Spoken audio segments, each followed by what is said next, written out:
por la dignificación del campo mexicano, Entorno Agropecuario, un medio dedicado a dar voz a quienes con esfuerzo y dedicación crean los alimentos que llegan a nuestras mesas, y académicos e investigadores que comparten sus conocimientos para el futuro del campo.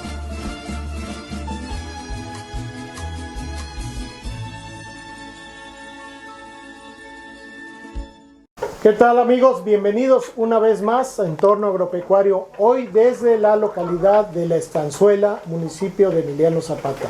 Nos encontramos en la granja La Eterna Juventud, la cual nos recibe Entorno Agropecuario, y es un gusto saludar a nuestro anfitrión, el médico veterinario Abel Rivas Contreras. Médico, muchas gracias por recibirnos, ahora sí, en esta su casa.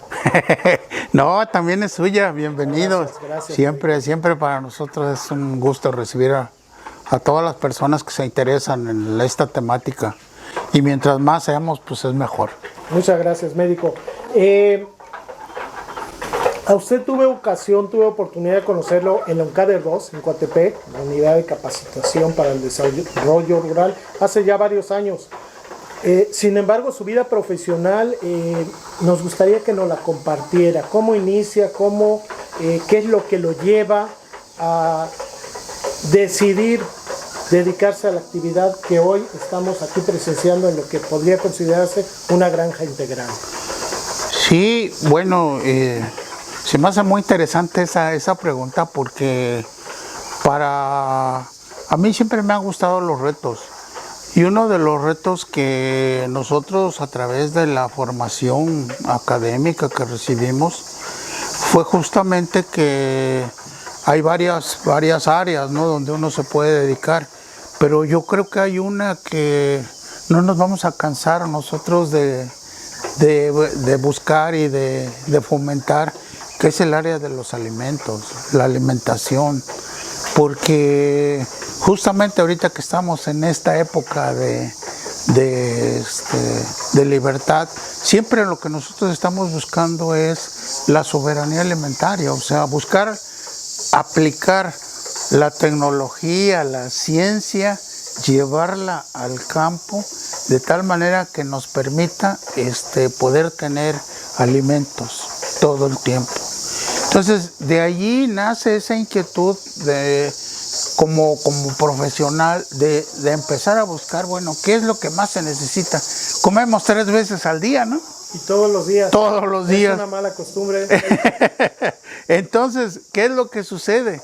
O sea, necesitamos buscar cómo hacer.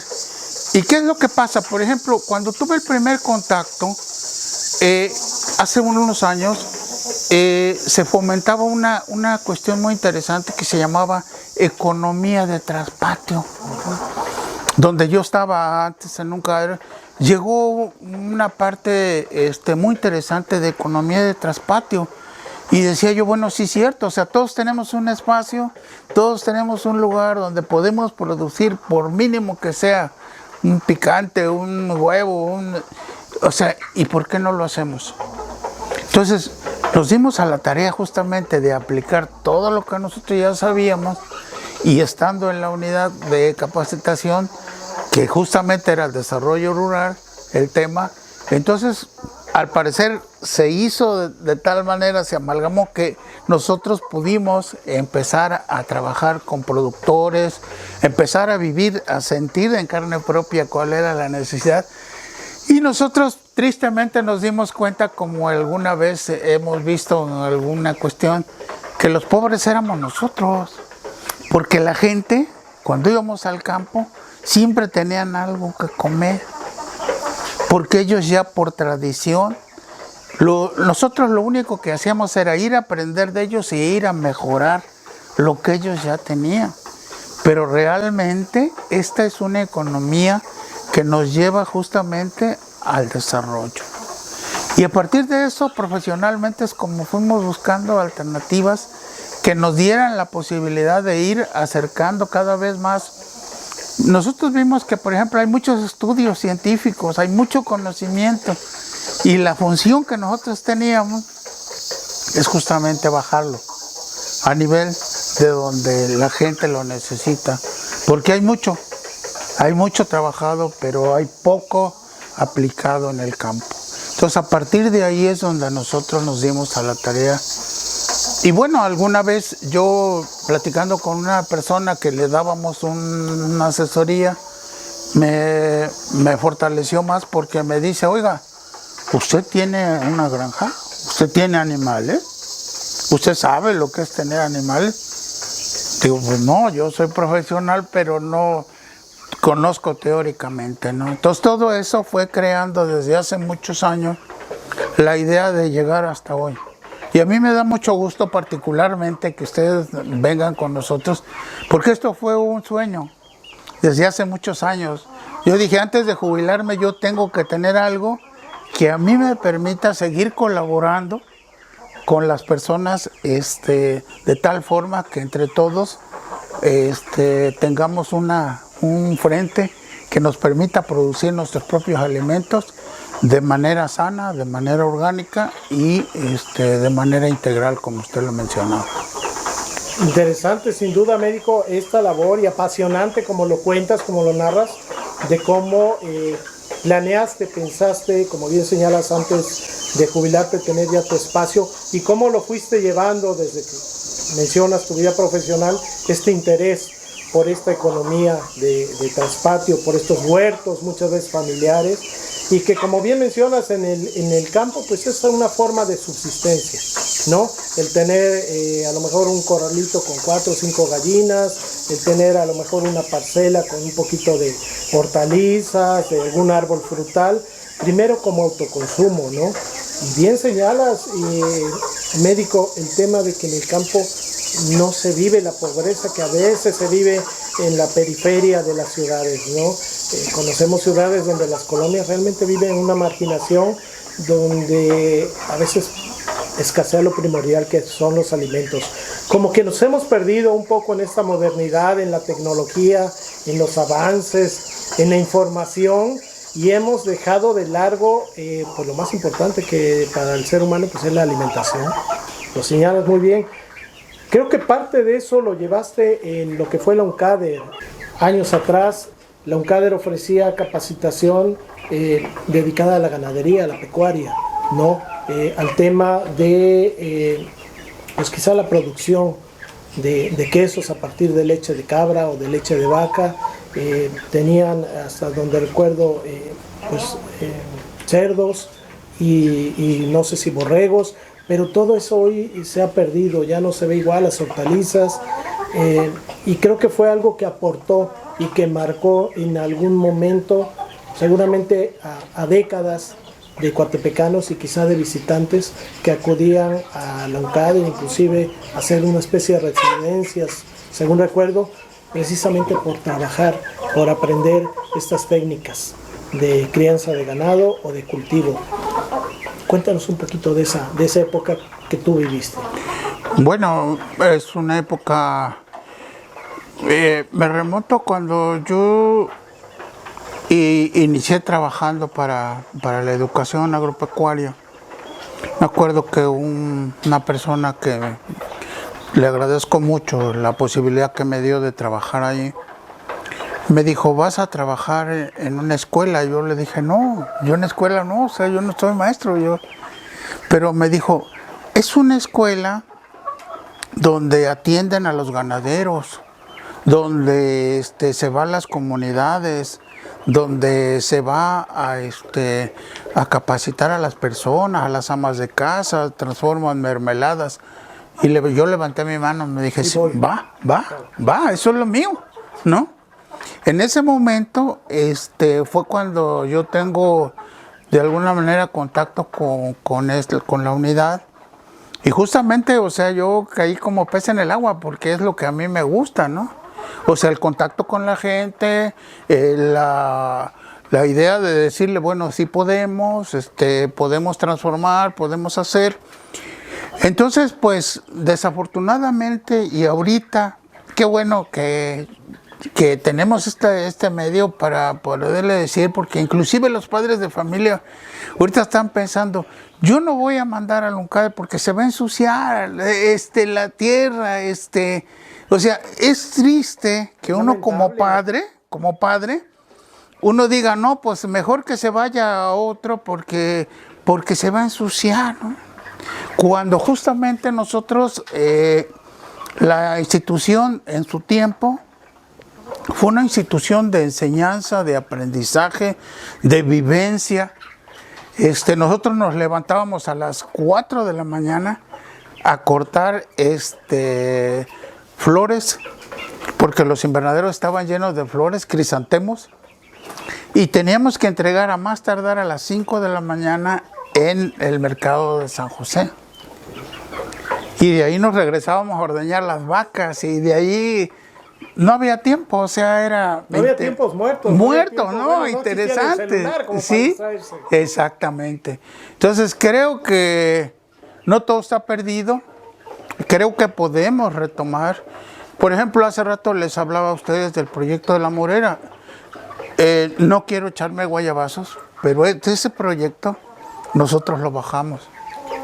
Nosotros construimos el deshidratador, ¿por qué? Porque la idea era justamente que pedimos financiamiento, tuvimos becarios, y todo ese proceso, todo lo que se conoce ahorita de La Morera, de la harina, de la hoja, de todo, lo iniciamos nosotros, tuvimos esa fortuna. Son pioneros. Somos pioneros en la cuestión de la planta, y entonces para nosotros es muy grato, ¿no? O sea, que aún todavía haya cosas que se puedan rescatar, y ojalá y se pueda hacer, ¿no? Porque justamente estamos a tiempo de enderezar el camino, y creo que como institución vale la pena, mucho la pena, porque yo de ahí salí, a mí nunca me gusta, pero sí realmente es una oportunidad que se está perdiendo.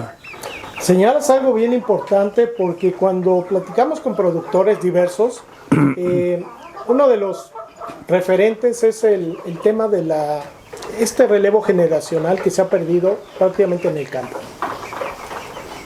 Tus palabras entonces me llevan a pensar qué tanta responsabilidad o culpa tenemos como padres al pensar que nuestros hijos se pueden ir a ensuciar por hacer un bachillerato tecnológico agropecuario como es el que ofrece la UNCADE.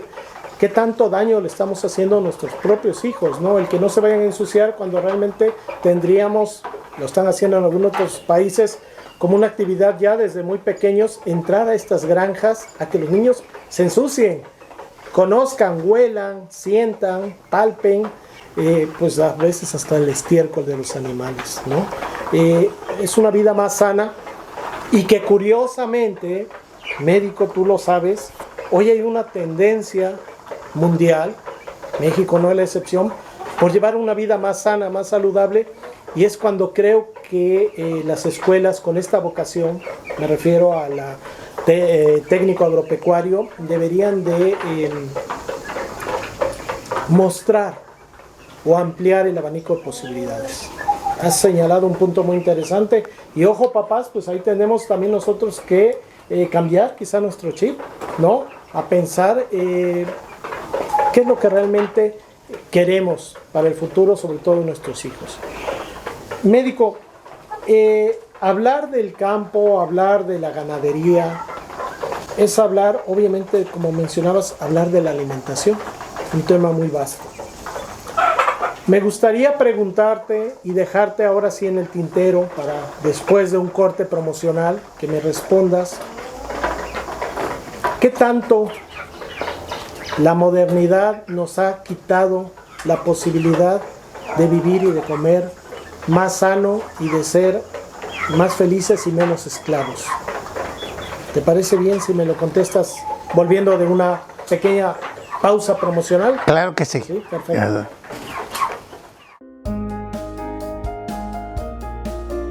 ¿Sabías que las abejas reconocen caras? También reconocen la calidad. Descubre los productos apícolas de Liz, quienes desde hace 35 años se dedican a la producción de miel de abeja y sus derivados. propóleo, miel, jalea real y polen de la más alta calidad y elaborados con dedicación y pasión. Descubre el poder de las abejas en cada uno de los productos de Liz.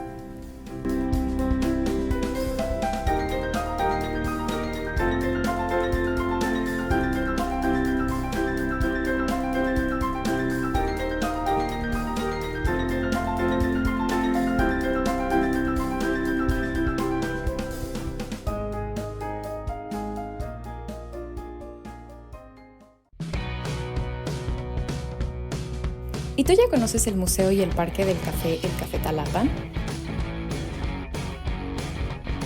Si no nos has visitado, ¿qué esperas para hacerlo? Estamos ubicados en el grande municipio de Coatepec, a escasos 30 minutos de Jalapa.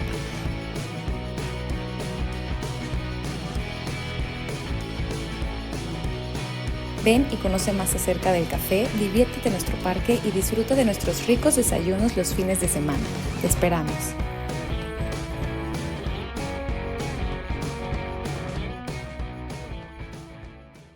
Bien amigos, regresamos a la entrevista con el médico veterinario zootecnista Abel Rivas Contreras. Médico, te había yo dejado una pregunta ahí para que la reflexionaras previo a este corte promocional. ¿Qué tanto hemos ganado, qué tanto hemos perdido en esta modernidad que a veces vivimos en cuanto a la calidad de vida que estamos teniendo? ¿Qué tan libres somos o qué tan esclavos nos hemos convertido? Bueno, retomando el cuento que yo platicaba con mi hijo y le hablaba justamente de las voces de la ciudad y las voces del campo. Y justamente espero poder comentar esto porque las voces del campo son muy diferentes a las de la ciudad.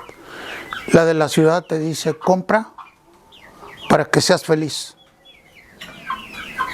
Consumismo. Es una serie de... es desgarrador, ¿no? Cómo te hace pedazos la ciudad.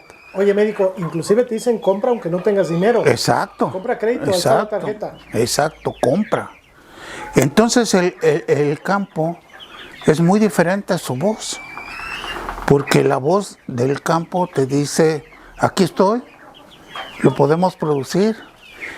Y es ahí donde nosotros justamente tocamos un tema que ya es muy, muy antiguo, pero lo retomamos nosotros, que se conoce como economía circular. Ahora muy de moda. Ahora muy de moda. Pero justamente es que la modernidad no nos encajó a nosotros. Entonces, por decir, ¿qué es lo que tenemos que hacer? Es reusar. Tenemos que reutilizar. Tenemos, por ejemplo, un ejemplo para nosotros muy claro, es ¿qué haces con los desechos, por decir, de las gallinas? Que para en algún momento pudiera llegar a ser un problema. Para nosotros fue una oportunidad. Entonces, ¿qué hacemos? Los desechos de la gallina lo convertimos en purín, lo pasamos a hacer abono foliar y lo vendemos. Que pudiera ser un problema, ahora lo convertimos en un bien, en un servicio. Entonces, ¿qué es lo que estamos haciendo nosotros? ¿Qué perdemos en el caso concreto de nosotros? No quiero hablar más de la... Pero nosotros, ¿qué perdemos? Hasta el momento nada más las plumas. Porque la economía, el modelo de economía circular siempre va a ir en contra de la economía moderna lineal. Esa te va a decir compra y tira, compra y tira, compra y tira, compra y tira. Y compra lo que no necesitas. Pero justamente está la contraparte, que es la que a nosotros nos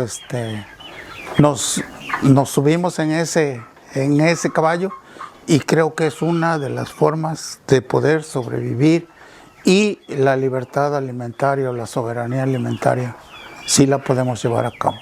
Y es lo que ustedes realizan, tú junto con tu familia, aquí en la Granja La Eterna Juventud. Platícanos y platícale aquí a nuestro auditorio ¿qué son las actividades que ustedes realizan? ¿Qué es lo que ustedes ofrecen? Obviamente a un mercado local y no sé, tú platícanos si te llega algún mercado foráneo.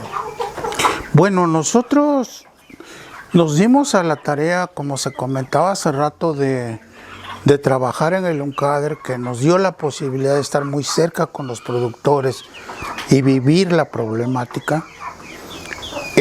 Nosotros detectamos problemas muy fuertes para poder desarrollarnos dentro del traspatio. Y un problema muy fuerte que son tener proveedores confiables de pollita o de pie de cría. Entonces, ¿qué es lo que pasa? Normalmente lo que sucede es que tú compras con alguien que viene de manera eventual, te vende y no lo vuelves a ver. Entonces, ¿qué hacemos nosotros como granja? Nosotros distribuimos pollita, damos la cara, estamos aquí, orientamos a las personas en cómo la deben de manejar, damos servicios, damos cursos, damos 2 cursos al año, sí, entonces, y damos asesoría técnica. Entonces, ¿qué es lo que hacemos nosotros? Estamos dando servicios constantemente a personas que están creciendo en la parte de la producción de huevo, en cuanto a servicios. En cuanto a productos, nosotros, fíjate que algo muy, muy interesante es que a veces viene gente con la idea de producir huevo. Y hace unos días llegó una persona y me dijo, es que yo quiero producir huevo, quiero una granja para huevo.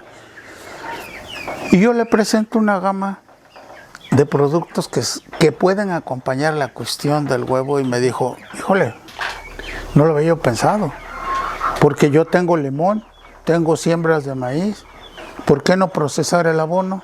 Claro. ¿Por qué no buscar la manera de ver carne y huevo, no nada más que quede en carne?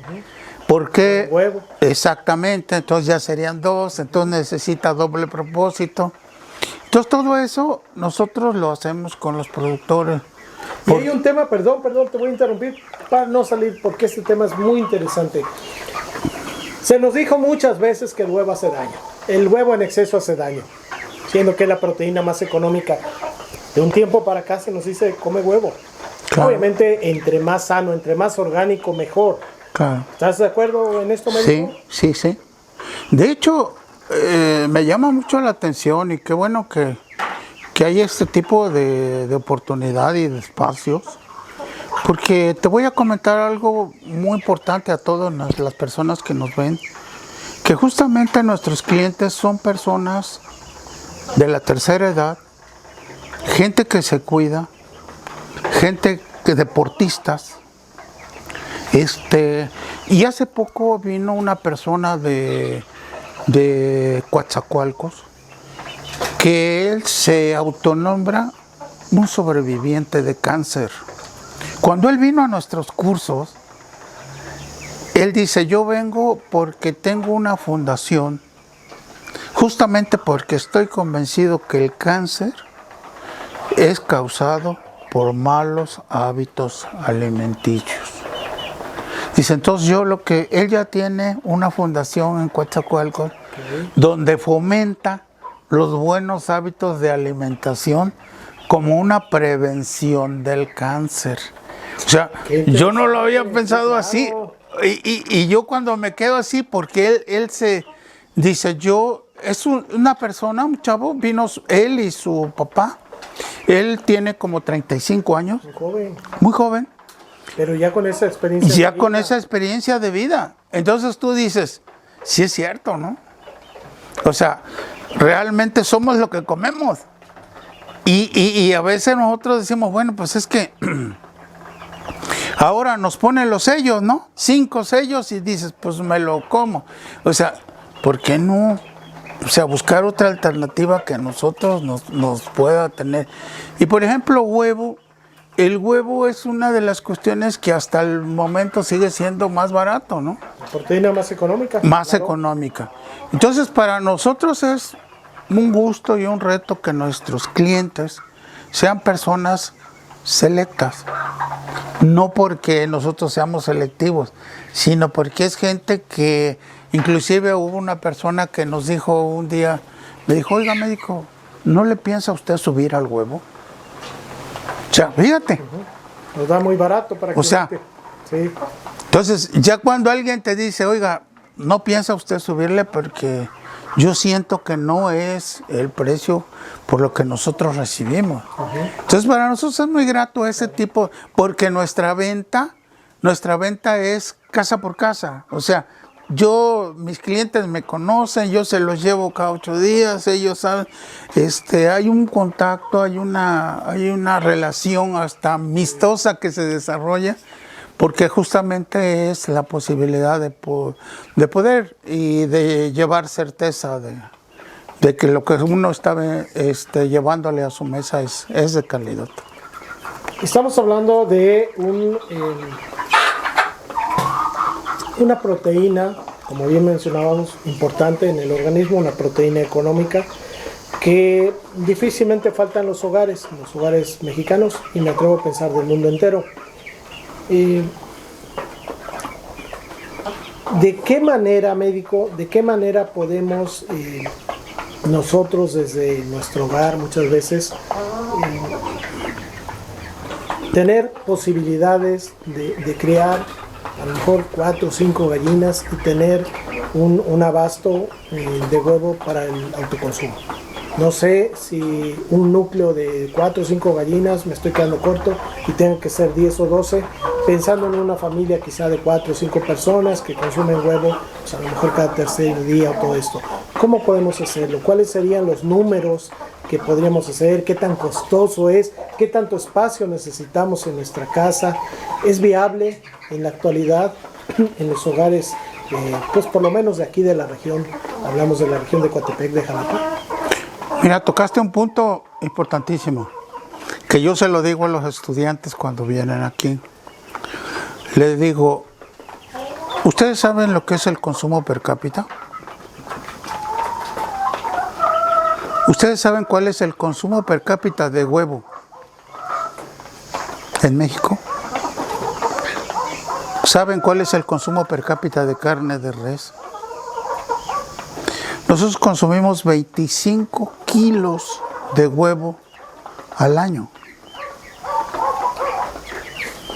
contra 500 o 1 kilo del consumo per cápita de otros tipos de carnes o de proteínas. Entonces, si ustedes lo ven como autoconsumo, es un producto altamente rentable. Sí, claro. Si lo ves como venta de excedentes también. Mejor todavía. Entonces, realmente estás en un punto, y por eso fue que nosotros realmente, por decir, lo promovemos. Porque los mexicanos somos los mayormente consumidores en el mundo. Entonces, a la pregunta que me hacías es justamente de que, por ejemplo, si nosotros conocemos un poquito, vamos a la ciencia, a la genética, y elegimos, por ejemplo, yo les decía en un tema que tuvimos en la red latinoamericana, que justamente es dependiendo del número de espacio que tengas, es la cantidad de animales que puedes tener. Si es un animal de doble propósito, carne y huevo, tú en 1 metro cuadrado puedes tener 4 gallinas, 4 aves por metro cuadrado. Entonces, realmente el espacio es mínimo, es muy pequeño para poderlo tener de manera adecuada. ¿Sí me explico? Sí, claro, sí. Entonces, yo creo que a partir de eso, mira, no habría pretexto. No hay pretexto, porque cuando nosotros iniciamos a trabajar esto, no quiero hablar de años porque me voy a ver ya muy viejo, pero no, cuando decíamos, bueno, ¿quién atiende a los que tienen 1 hectárea? Pues todos, ¿no? ¿Quién atiende a los que tienen media? Pero ¿quién atiende a los que tienen metros? Nadie. Ningún médico veterinario le interesa. ¿Por qué? Porque ¿qué va a hacer con eso? Pues claro, sí. ¿cuánto le puede sacar? Pero, ojo, cuando vemos cifras, nos damos cuenta de que hay consumo, de que hay venta. Pues hay gente que dice, no, pues yo no consumo tanto. No, pues no lo consumas, prodúcelos, Claro. y los vas a vender con mucha facilidad. Entonces, ese es un tema bastante interesante y bastante redituable. Médico, retomando el tema que ustedes desarrollan aquí en esta granja La Eterna Juventud, aparte de la comercialización de pollitas, vemos que tienes, y lo mencionas, la comercialización de huevo. También vendes lo que es el pie de cría, también llegan a vender ustedes más cerca del momento de la postura. Normalmente nosotros comercializamos pollitas sexadas, con un 80% de hembras, y las distribuimos de 2 semanas de vida. Es como las comercializamos. Es como las comercializamos. Ya más avanzadas ya no. Más avanzadas normalmente ya no. ¿Por qué? Porque nosotros lo que le decimos, hay mucha gente que se quiere ir del 1, se quiere ir al 10, ¿no? Y dice, véndeme ya rompiendo postura. Pero ¿cuál es el detalle? El detalle es que tú no la vas a manejar igual que yo te la estoy manejando. Va a llegar a un lugar diferente. Ya, puede venir el rechazo ahí. No se adapta. Puede ser. Entonces, ¿por qué no llevarla desde tu etapa hasta el final para que tú veas realmente? Y es que si no, no vas a aprender. Hay gente que compra ya poniendo y a los 2, 3 meses deja de poner. Porque no le diste el tratamiento. Entonces, normalmente por eso nosotros no vendemos ya de mayor edad. Un tema, fíjate, un punto importante que yo personalmente yo lo desconocía, que ese podía ser un argumento muy sólido. Independientemente del tema de las aves y las pollitas, y vemos que también tienes codornices, tienes también conejos. Platícanos un poquito del tema de los conejos, porque yo te dije previo a esta entrevista que te iba a aventar una pregunta que me ronda a veces la cabeza. Sí. Y esto surgió a partir de un trabajo que hicimos hablando de cunicultura hace ya algunos años. Cuéntame, para el principio de cuentas, ¿qué hacen ustedes con los conejos? ¿Los vendes también como mascota? ¿Lo vendes como un alimento? Háblanos un poquito de qué hacen ustedes con los conejos. Bueno, nosotros somos un equipo familiar. La idea nace justamente de mi esposa, porque tenía la idea de incursionar en la parte cunícola. Y de hecho, para nosotros, una de las carnes que nosotros consumimos por gusto es la de conejo. Una carne muy sana. Una carne muy sana, una carne de muy buena calidad, y que en el mercado está a muy buen precio.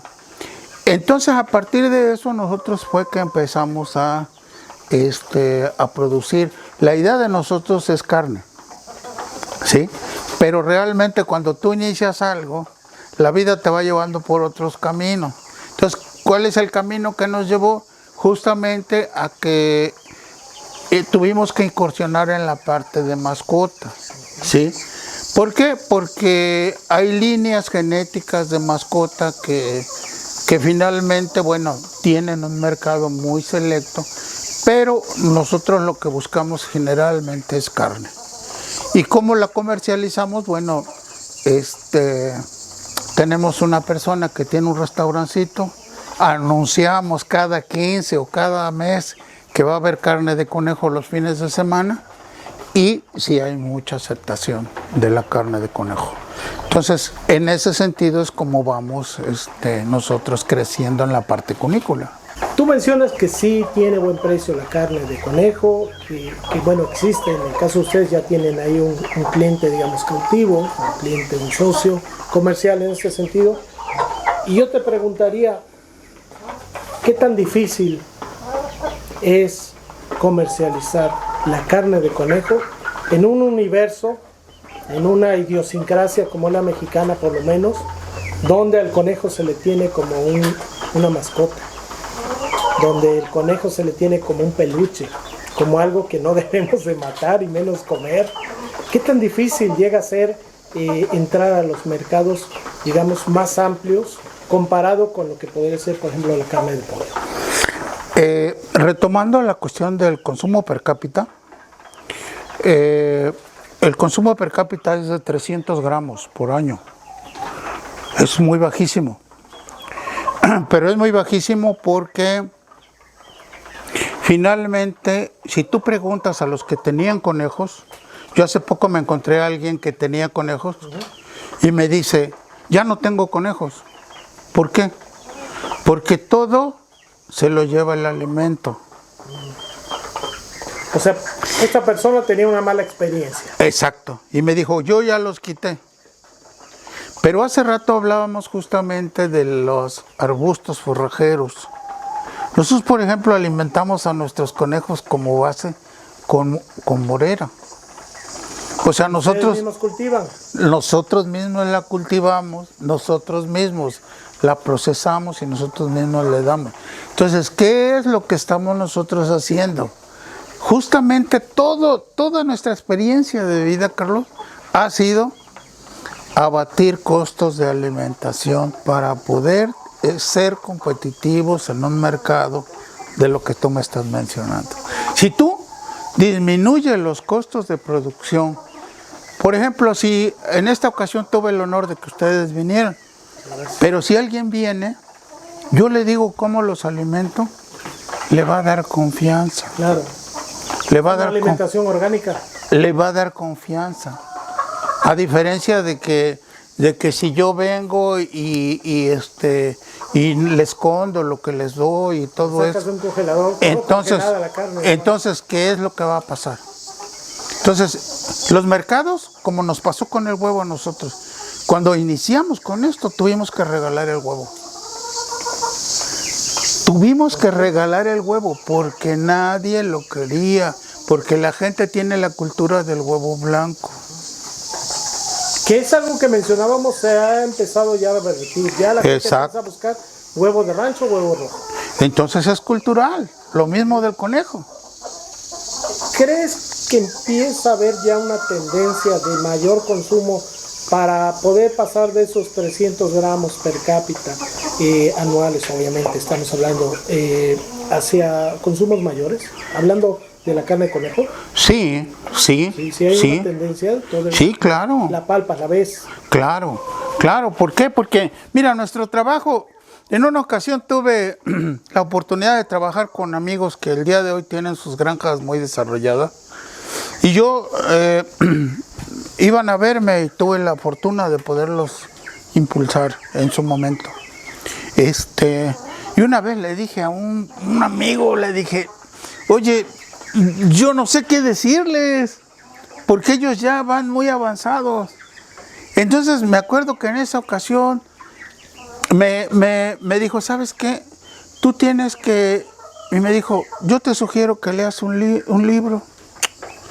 Y me habló de un libro de líder razonante. Me dice, es que ellos están esperando que tú les digas hacia dónde es la tendencia, o sea, no qué hacer en este momento. ¿Sí me explico? Entonces, a nosotros nos ha tocado ese paquete de ir hacia dónde va la tendencia. Por ejemplo, cuando nosotros tenemos entrevistas en otros medios, les decimos, nosotros ya no nos quedamos en el huevo, o sea, ya nosotros ya vamos hacia la carne, ya nosotros ya vamos a lo mejor en un tiempo a procesar la pluma, no sé, o sea... Hoy ya lo estás haciendo con los abonos, con los excrementos. Ya. Lo mismo sucede con el conejo, o sea, entonces realmente nosotros ya estamos explorando otros campos que van a venir las tendencias. Mira, nosotros cuando empezamos a trabajar de esto y nos sentábamos junto con un ganadero de leche, decía, ahí viene el de las gallinas. Gracias a Dios. Hoy están ustedes aquí, ¿no? Sí. Y somos de gallinas. Son de gallinas. Y cualquiera dijera, no, pues ¿cómo los van a entrevistar si son gallineros, no? Pero no, porque esto tiene una importancia ya económica y muy importante. Muy importante. Entonces, esto es lo mismo que va a pasar con la parte cunícola. Sí.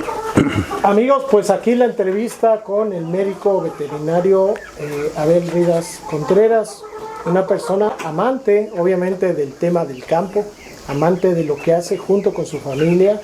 Y bueno, hay para que se apunte, ellos son comercializadores, distribuidores de pollita sexada, como bien mencionaban, de conejos tanto como mascota como para comestible. Son productores y comercializadores de alimento precisamente para las aves y para los conejos a partir de especies arbóreas como es la morera y de otras especies que tengo entendido, ahí también nos hablabas de, tienen la chaya y demás, ¿no? Sí. Entonces, estamos en un lugar donde podemos tener la garantía de que se comercializan productos saludables, productos orgánicos. Médico, un mensaje final para nuestros amigos que nos hacen el favor de vernos, de escucharnos en Entorno Agropecuario. Si quieres dirigirle a esa cámara ese mensaje final. Bueno, pues agradecer la oportunidad de dirigirme a ustedes y decirles que la alimentación es y seguirá siendo una prioridad y una cuestión de que no nos desanimemos en los que ahorita estamos produciendo, quizás a pequeña escala, pero somos pequeños en cantidad, pero no en calidad. Entonces, la calidad siempre va a tener respuesta, siempre va a ser aceptada y pues tiene que ir ante todo. Por eso el día de hoy nosotros nos consideramos parte importante en la cuestión de los productos por la calidad, cuidando siempre la calidad ante todo, porque la prioridad para nosotros es el consumidor final. Pues ahí está, médico, muchas gracias por la posibilidad de venir aquí a la Estanzuela, muy cerquita de la ciudad de Jalapa, a conocer esta granja, este trabajo que realizas tú y tu familia, y a los cuales les agradecemos nuevamente la apertura de este espacio. Muchísimas gracias a ustedes. Gracias a ustedes. Amigos, no se olviden de continuar las entrevistas, los trabajos que venimos realizando con productores, como el caso del médico Abel, y con muchos productores más que tienen una labor interesante, que le apuestan todavía al campo, a las labores tanto agrícolas como ganaderas. Estamos en YouTube, en Facebook, en Instagram, ahí pueden seguir nuestros contenidos y pues esperamos que se suscriban, que le den ahí clic a la campanita para estar recibiendo las notificaciones de las entrevistas que vayamos subiendo a nuestro canal de Entorno Agropecuario. Muchas gracias.